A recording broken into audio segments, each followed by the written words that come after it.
दोस्तों, रक्षा ज्ञान YouTube channel में आपका दिल से स्वागत है।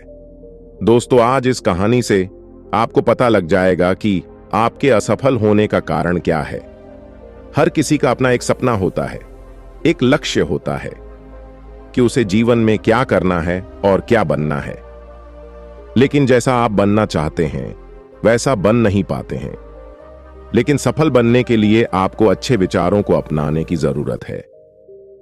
गौतम बुद्ध के उपदेशों से आपके जीवन में सकारात्मक बदलाव आते हैं।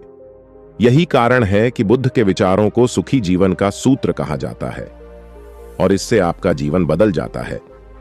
एक बार गौतम बुद्ध को एक सभा में उपदेश देना था। सभा में करीब 100 से ज्यादा लोग उपस्थित थे और उनका इंतजार कर रहे थे। गौतम बुद्ध आए लेकिन बिना कुछ कहे ही चले गए।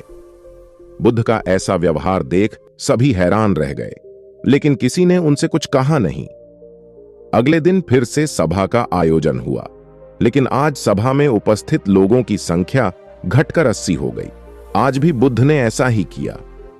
वे सभा में आए लेकिन बिना कुछ बोले चले गए। आज भी लोग हैरान हुए, लेकिन बुद्ध से किसी ने कुछ कहा नहीं। अगले दिन फिर से सभा का आयोजन हुआ और लोगों की संख्या घटकर 50 हो गई। बुद्ध फिर से सभा में आए और बिना कुछ बोले ही चले गए। आज भी बुद्ध से किसी ने कोई प्रश्न नहीं किया। अगले दिन फिर से सभा का आयोजन हुआ और इस बार लोगों की संख्या केवल 30 थी। आज भी बुद्ध बिना कुछ बोले मुस्कुराकर चले गए। आप कहानी को सुनते हुए इरिटेट हो गए होंगे और सोच रहे होंगे कि आखिर बुद्ध को कुछ बोलना ही नहीं है तो बार बार सभा का आयोजन क्यों हो रहा है।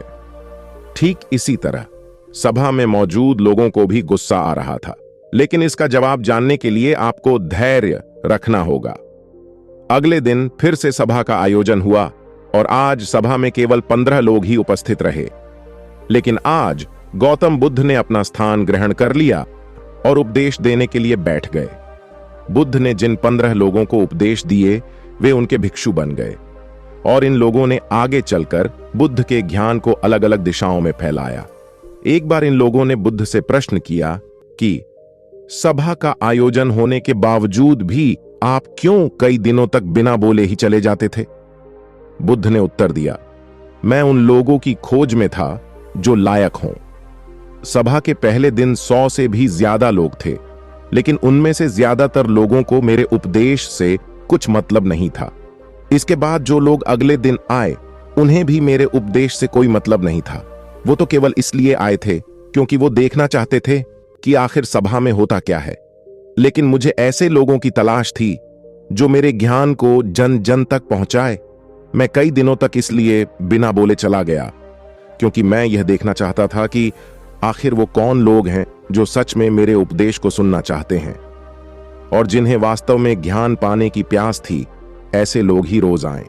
गौतम बुद्ध कहते हैं कि जिनके भीतर धैर्य था उन्हें मुक्ति का मार्ग मिला और जो लोग जल्दबाजी में थे वो आज घर पर बैठे हुए हैं।